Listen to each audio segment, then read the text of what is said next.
There are places in America where the air feels heavier than it should. Places where time doesn't move forward, it simply settles. Louisiana has always been one of those places. The bayou remembers every promise ever broken, every secret buried beneath its black waters, every goodbye spoken too late. Locals say the water never forgets. They laugh when they say it, but they never laugh for long. Tonight's story begins with a woman who drove nearly 1,000 miles, hoping grief couldn't read a map. She was wrong, because grief always arrives first. Waiting for her, deep in the Louisiana wetlands, stood a crumbling estate, a lonely little girl, a man who had forgotten how to live, and one locked room no one had dared to open for 2 years. Sometimes, the hardest door to unlock isn't made of wood. It's the one inside your own heart. Stay with me, because before this story ends, someone will finally open that door, and nothing will ever be the same again. Welcome back to the Unspoken chapter, where forgotten lives, hidden wounds, and impossible choices become stories that stay with you long after the screen goes dark. If you love deeply emotional cinematic dramas with powerful life lessons, subscribe now, because every week we uncover another story someone was too afraid to tell. Now, let's drive south, far south, to a place where the moss hangs like old memories, and healing waits in places no one expects. February, Chicago, the kind of morning that steals the color from everything. Celeste Morgan watched the city disappear through her windshield. 31 years old, former crisis counselor, professional listener, expert at convincing strangers that tomorrow was worth living for. Ironically, she could no longer convince herself. Everything she owned fit inside a weathered silver Honda Civic that had survived better days. 200,000 miles, a box of books, 3 suitcases, 1 framed photograph, turned face down. She hadn't looked at it in weeks. Some memories became easier to carry when you stopped seeing them. Her phone buzzed. Claire, her older sister. The 6th missed call that morning. Celeste finally answered. "Please tell me you haven't crossed state lines." She smiled weakly. "Too late. You really left." "I did. You could have talked." "I know." Running isn't the same as healing. Celeste gripped the wheel as snow turned to rain, then fog. "I don't know who I am in Chicago anymore," she said. Silence. Then Claire whispered, "Will you ever come back?" Celeste stared at the highway stretching south. "I honestly don't know." Neither woman said goodbye. The line simply went quiet. Some conversations don't end, they just stop alking. 14 hours later, Louisiana announced itself before the welcome sign ever appeared. The air changed first. Warm, heavy, alive. Spanish moss hung from towering oaks like gray curtains hiding forgotten histories. The farther south she drove, the quieter she became. For the first time in months, her thoughts weren't racing, they were listening. An aging wrought iron gate stood between 2 enormous live oaks. The estate beyond looked less like a home and more like something memory had built. White columns, weathered brick, wide verandas, beautiful, lonely, untouched by time, or perhaps trapped inside it. As the gate slowly opened, Celeste felt something impossible. Not fear, not excitement, recognition, as though some forgotten part of herself had already been here, waiting. "Don't be ridiculous," she laughed softly, but the feeling stayed. She parked beneath an enormous oak. The engine fell silent. So did the world. For several long seconds, she simply sat there, wondering if starting over was just another way of delaying the inevitable. Someone knocked gently on her window. A petite elderly woman stood outside, in a neatly pressed apron, silver hair, kind eyes sharpened by decades of experience. "You must be Miss Morgan." "Yes, ma'am. I'm Yvette. I've been waiting." She smiled. "But the house has been waiting even longer." Celeste frowned. "I'm sorry?" "Oh, you'll understand soon enough." The front door opened before they reached it, not because someone had heard them, but because someone had been watching. A little girl stood barefoot on the polished hardwood floor, no older than 8, dark curls framing a face far too serious for her age. She held 2 books against her chest, like shields. "You drove all the way from Chicago?" "I did." "Were you scared?" The question caught Celeste off guard. "A little." The girl nodded slowly. "People who aren't scared usually lie about it." She stepped closer. "I'm Magnolia. You can call me Maggie if you want." "Do you prefer Maggie?" "No." "Then I'll call you Magnolia." For the first time, the child smiled, small but genuine. "I think we're going to get along." They walked together through the grand hallway, sunlight pouring onto polished floors that had carried generations of footsteps, portraits lining the walls, decade after decade of smiling families. Near the end of the hallway there was an empty space, a large rectangle where another portrait had once hung, the wallpaper lighter beneath it, recently removed. "Who used to be there?" Celeste asked. Miss Yvette answered without turning. "Someone we still love." Nothing more. Magnolia showed her to her room, overlooking the bayou, the water shimmering beneath the afternoon sun. "People think it's quiet," the girl said, looking out at the water. "It isn't. The bayou talks. What does it say? Depends who's listening." That evening, dinner was shared with Miss Yvette at an enormous table built for 12. Only 3 chairs were occupied. At the head of the table, another plate waited, perfectly arranged, freshly served, untouched. "He works late," Miss Yvette said. Magnolia didn't even glance at the empty chair.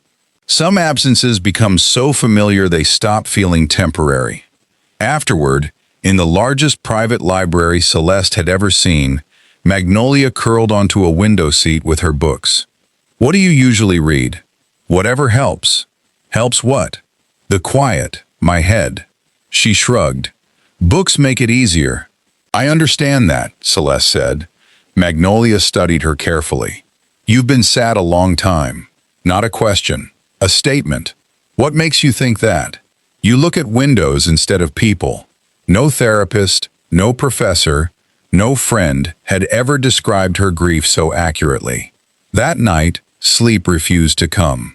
Celeste wandered downstairs for water and found the kitchen lights already on. A tall man stood at the counter, broad shoulders, white dress shirt with sleeves rolled up, tie loosened, a steaming cup of black coffee beside an open legal file. He looked exhausted, not physically, spiritually, like a man who had built walls so high he no longer remembered what they were protecting. "So," his voice was calm, "you finally made it. This must be Rhett Broussard."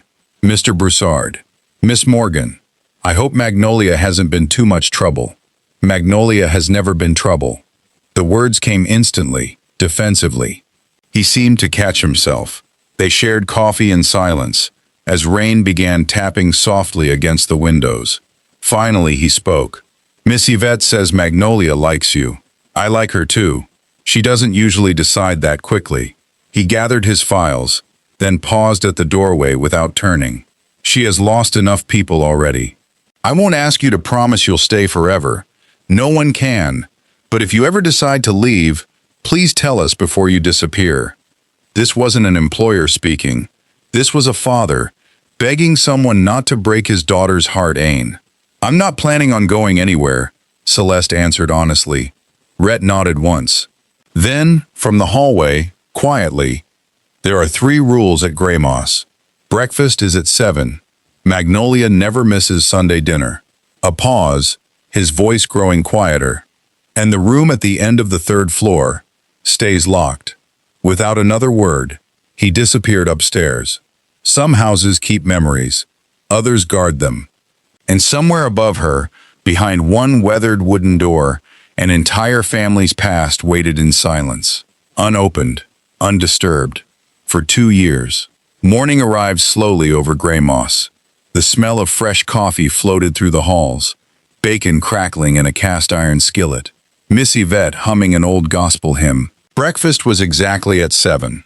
Not a minute early, not a minute late. Rhett sat already dressed, legal documents arranged beside his coffee. Every minute of his day, measured to prevent something from slipping through the cracks. Magnolia arrived reading, chewing a biscuit between sentences. "Books at the table?" Celeste teased.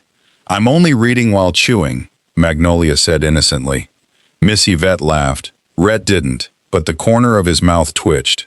Barely. It was the first crack Celeste had seen in the armor he wore, every waking hour. "Do you know why birds sing before sunrise?" Magnolia asked. "My science teacher says it's territory." She shrugged. "I think they're checking to see who survived the night." The room fell silent. Children often said profound things without realizing it. Rhett quietly folded his napkin. "I'll be home late." Magnolia nodded without complaint. She was used to it, far too used to it. As he stood to leave, he hesitated, glancing toward the gardens outside. If Magnolia finishes today's lessons early, let her spend the afternoon outdoors. The flowers help. He didn't explain. He didn't need to. At noon, humidity wrapped itself around Greymoss like a heavy blanket.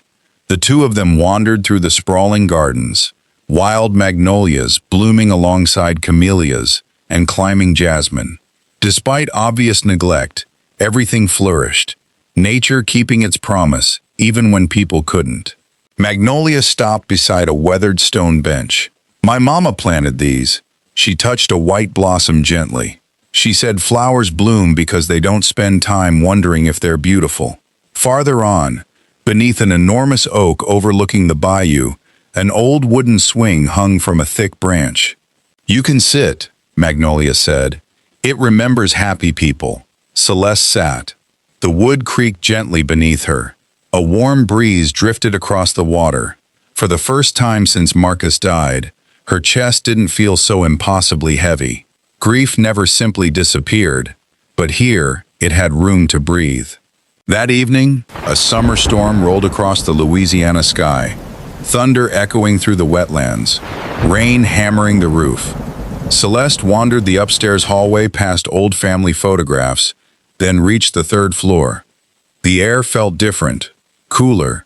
Still, at the very end of a long hallway of dusty windows stood the door. Simple, white, unremarkable, locked, yet it commanded the entire hallway, like a silent promise no one intended to break.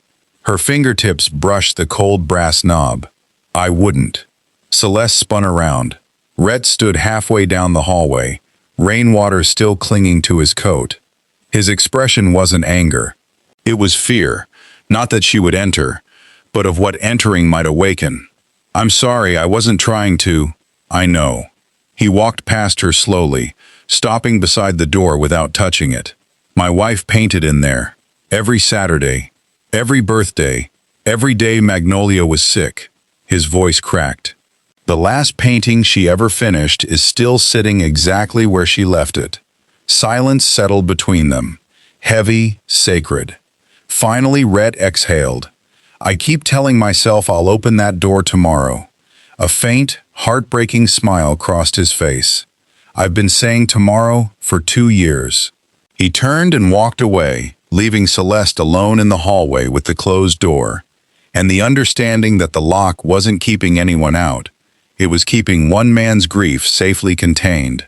Because sometimes, opening a door means admitting the person you loved is never coming back. And that is the hardest threshold anyone will ever cross. There is something about 2 o'clock in the morning. The world becomes honest. Even grief grows tired enough to loosen its grip. Celeste found Rhett again at the kitchen table. A half-empty mug of coffee beside an untouched legal brief he wasn't really reading. "I was wondering when you'd come down," he said without looking up. "You knew I was awake?" "I've become very good at recognizing insomnia."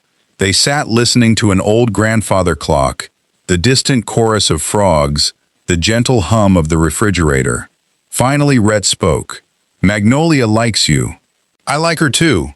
She laughed today, a real laugh. I hadn't heard one in months. His voice carried equal parts joy and guilt. "You blame yourself," Celeste said, the words slipping out before she could stop them.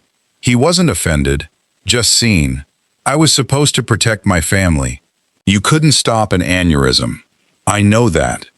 But knowing isn't believing. His answer struck her harder than he realized, because it was exactly how she'd been living. Logic had never been the problem. The heart spoke a language facts could never translate. I've argued murder cases. Corporate fraud. I've stood before judges without my hands shaking. He laughed softly. But every morning I walk past Magnolia's bedroom and wonder if I'm enough. I never worried about being a husband. Daphne made that easy. But being both parents, I still don't know how. I used to think helping people meant having answers, Celeste said. I spent years talking strangers through panic attacks, trauma. I believed if I worked hard enough, I could save everyone. In her old life, she'd had a phrase for moments like this: survivor's arithmetic. The endless, useless subtraction of what-ifs, as though enough calculation could undo a single afternoon. She had performed that arithmetic every night for 3 years, and never once arrived at an answer that let her sleep. I used to tell my clients grief isn't linear, she said quietly, that it doesn't move in a straight line from broken to healed. I believed it. I just never applied it to myself. Physician, heal thyself, Rhett said, the ghost of a smile in his voice.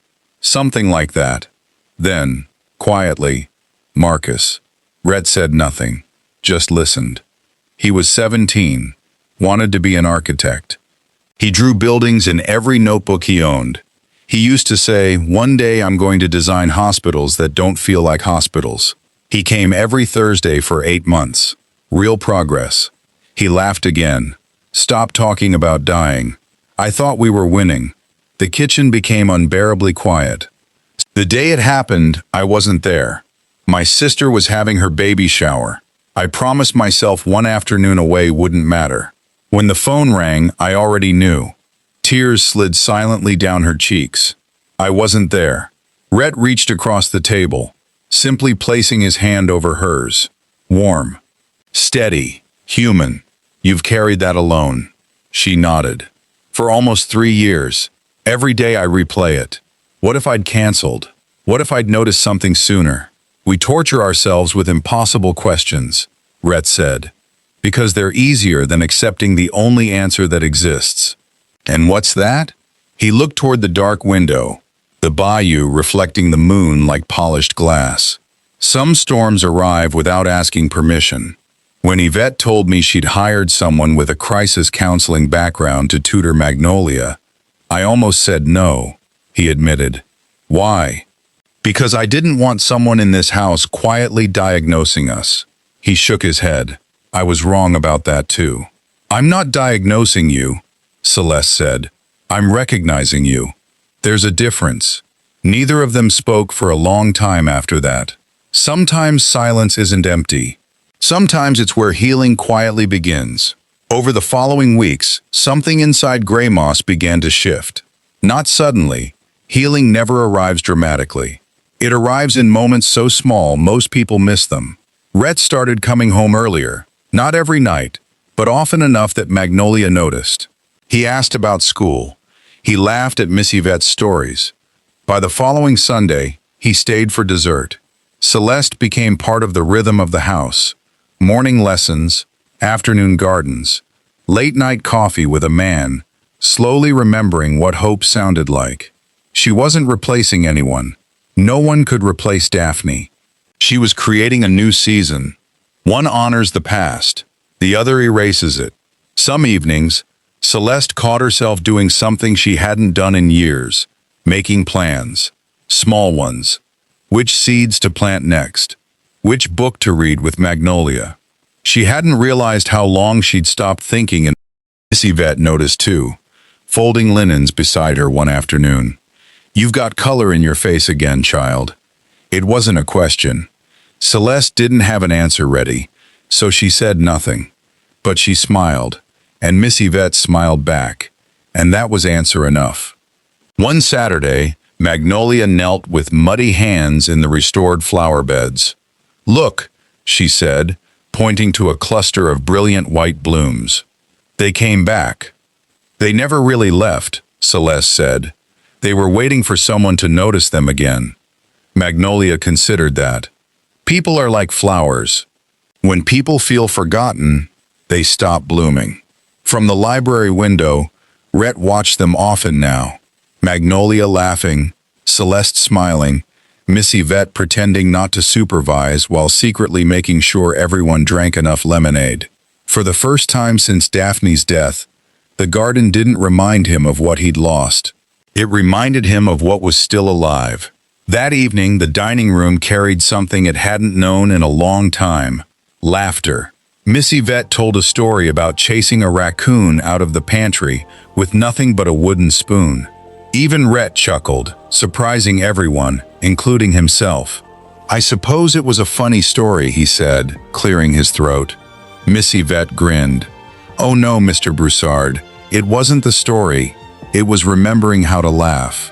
Weeks later, Magnolia carefully circled a date on a small calendar with a red pencil. "My birthday, 9 years old." "Have you decided what you'd like this year?" Celeste asked. "I only want one thing." She looked directly at her father. "I want to see Mama." A breath. "I know I can't really see her, but I want to see what she loved. I want to see her paintings." Every sound in the room disappeared. Rhett stared toward the staircase leading to the third floor, toward the one door he had spent 730 days avoiding. He remembered Daphne laughing with paint on her hands, sunlight pouring through north-facing windows, music playing while brushes danced across canvas. Then the hospital, the phone calls, the funeral, the unbearable silence afterward. He had locked the studio because leaving it untouched felt easier than admitting the artist would never return. He had convinced himself it was preserving her memory. In truth, he had been preserving his fear. Magnolia walked around the table and placed her small hand over his. "Daddy, I don't want to remember Mama from pictures anymore. I want to remember what she created." Children never ask for impossible things. They ask for honest ones. Rhett closed his eyes. For a long moment, no one breathed. Finally, he nodded. "Okay. One word. The wait of 2 years." "Really? No more locked doors." Tears filled Magnolia's eyes before she threw her arms around him. That afternoon, the four of them climbed the staircase together. Miss Yvette, Magnolia, Celeste, and finally Rhett. Each step seemed heavier than the last. At the end of the hallway, the white door waited, exactly where it always had. The brass key trembled in Rhett's hand.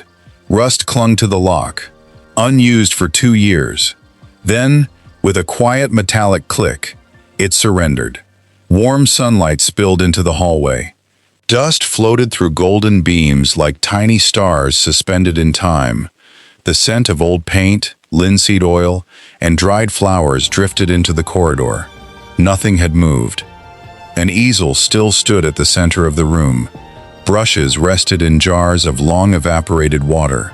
A faded apron hung from a chair, as though the artist had simply stepped outside, planning to return before dinner. But everyone in that room knew she never would. Magnolia crossed the threshold first, not hurriedly, but with quiet reverence, as though she understood she was entering sacred ground. She reached for the apron. "Daddy, it still smells like Mama." Rhett couldn't answer. His throat closed before words could find him. Miss Yvette quietly wiped her eyes.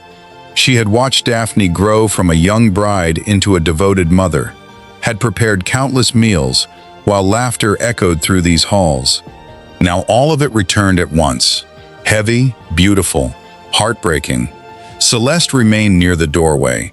She instinctively knew this moment belonged to the family, that she wasn't an intruder, but she also wasn't its center. She simply bore witness. Sometimes being present is the greatest gift one person can offer another. Every wall held paintings. Not landscapes, not portraits of strangers.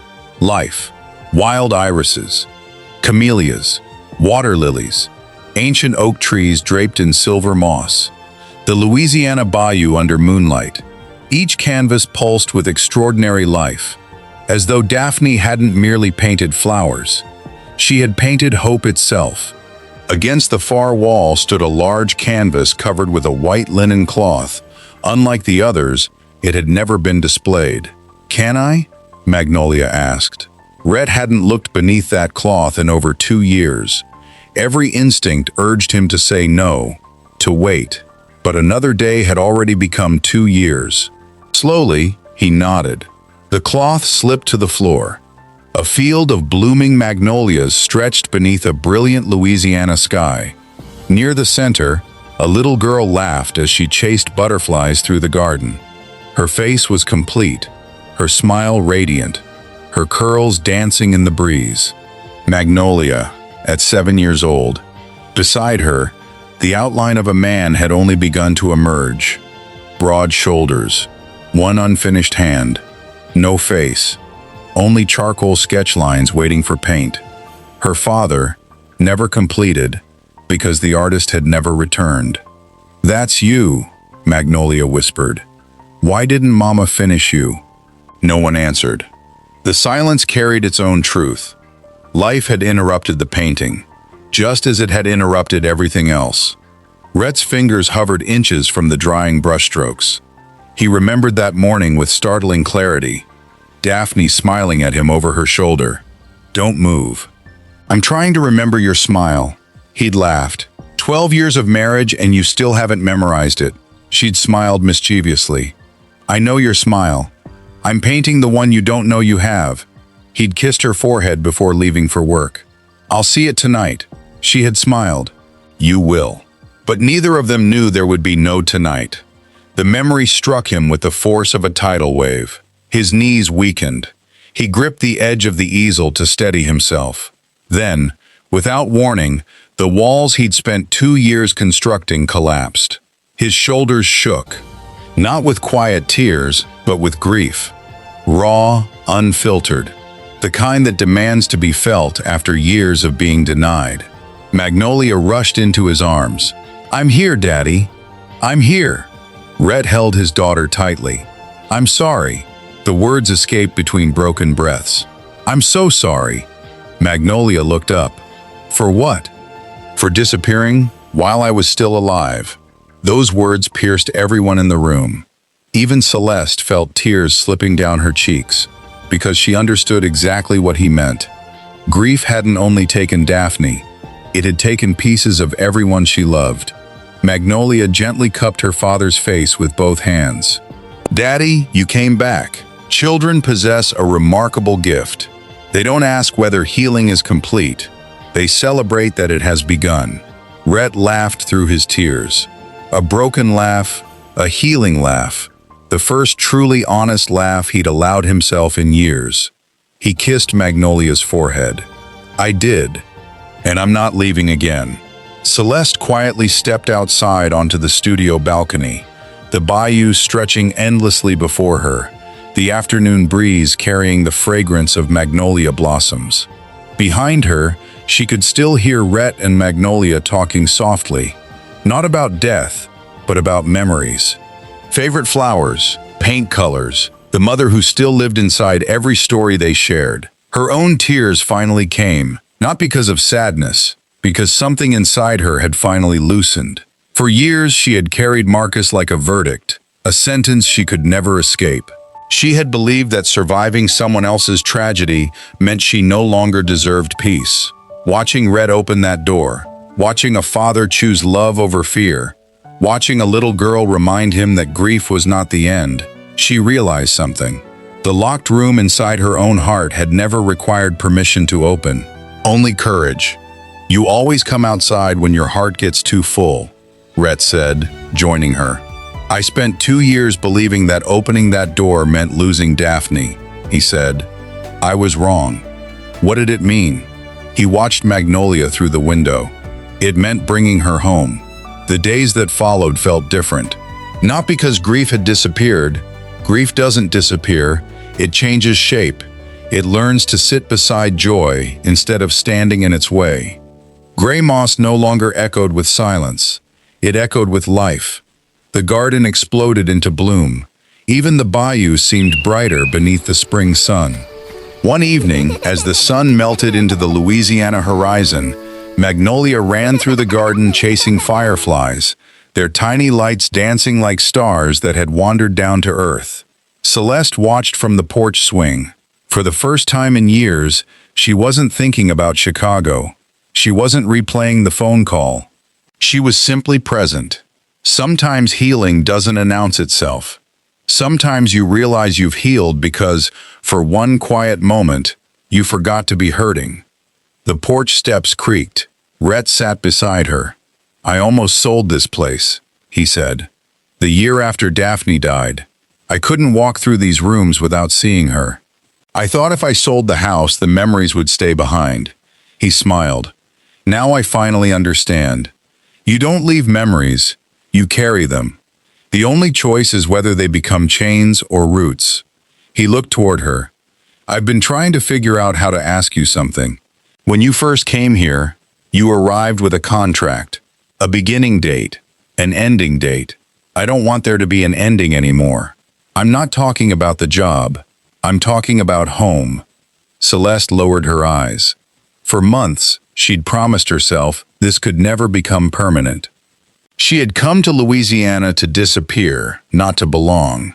Yet somewhere between morning lessons, late-night coffee, the neglected garden, and a little girl who believed the bayou could hear people's hearts, she had stopped counting the days until she would leave. Without realizing it, she had begun counting reasons to stay. Rhett reached into his jacket pocket, not for a ring, just a small brass key, worn smooth by generations of use. "The front door," he said softly. "My grandfather always said a house only becomes a home when someone else has a key. I think Greymoss has been waiting for you." Celeste stared at the key. Months ago, she had arrived carrying everything she owned inside a tired old Honda Civic, believing she had come here to hide. Now she realized she hadn't been hiding. She had been healing. One is driven by fear, the other by hope. She closed her fingers around the key, then looked toward Magnolia, trying to catch lightning bugs in a glass jar, while Miss Yvette pretended not to help. Laughter floated across the garden, the kind that doesn't ask permission before healing everyone who hears it. Celeste smiled. Not the polite smile she'd worn for strangers, not the practiced smile she'd offered grieving families. This one reached her eyes. It reached her soul. "I'd like to stay." Rhett didn't answer. He simply smiled. Sometimes the most important promises don't require words.